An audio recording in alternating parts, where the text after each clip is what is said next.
Parce qu'on ne croit pas à la CRIEF. C'est une justice au service des hommes de coup d'État. C'est pourquoi on ne va pas perdre notre temps quand le dé est piqué à l'avance. C'est la raison. 5 ans d'emprisonnement requis contre votre client.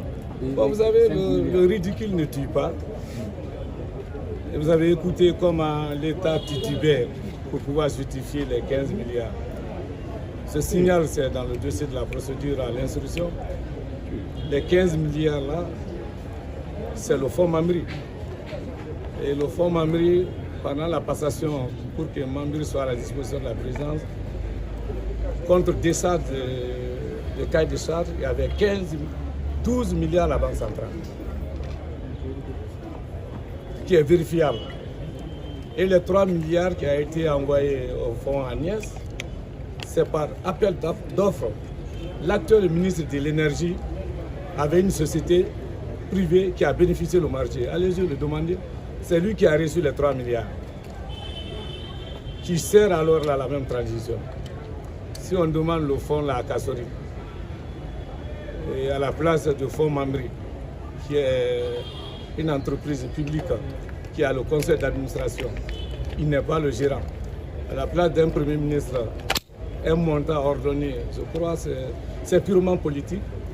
Kassori ne mérite pas ça. Et M. Ansouman, dont on faisait parler de lui tout à l'heure, avait poursuivi l'administrateur à Paris pour diffamation parce qu'il n'a pas touché aucun franc. Et c'est vérifiable. Et l'administrateur de fonds Mamri et de fonds Agnès ont perdu le procès à Paris. Il a la décision de Sassouman Kamara. Et plus grave, Agnès ne dit pas qu'il a perdu un franc. Au départ, ici, on avait dit que Kassori était propriétaire de Plaza Diawa. Aujourd'hui, le procureur dit qu'il a payé un appartement. Je crois que ça commence à tomber. Mais c'est grave pour le peuple de Guinée. Nul n'est à l'abri désormais. C'est de l'injustice. Ça fait 3 ans qu'il est en détention préventive pour un fonds dont il n'avait même pas la gestion.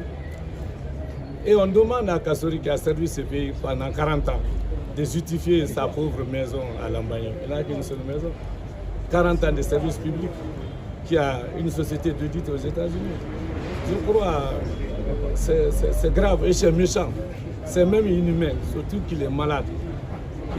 Il ne peut pas se tenir debout. On ne peut pas l'accorder la chance d'être jugé. En tout cas, Kassori ne se reproche de rien. Il est en détention politique. 3 ans, c'est assez pour une détention préventive. On ne se reproche de rien. C'est pourquoi on a refusé de participer à un simple paradis de justice pour satisfaire les hommes de coup d'État après de nous gracier afin de nous faire disqualifier politiquement. On n'a pas besoin de gratitude. Kassori avait un fonds de souveraineté, près de 7 milliards, il n'a pas touché. On est à l'abri des besoins. Nous, on n'est pas nouveaux riches. La noblesse oblige. Kassori ne mérite pas ça. Je vous remercie. Qu'est-ce que vous comptez faire maintenant? Vous confiez oui, mais quand Dieu? Ils vont rendre leur décision taillée sur mesure pour satisfaire les hommes de coup d'État, on va relever appel. Et on va exercer jusqu'au dernier recours. La force reste à la loi. Et vive la démocratie, vive la République de Guinée. À bas le coup d'État. Je vous remercie.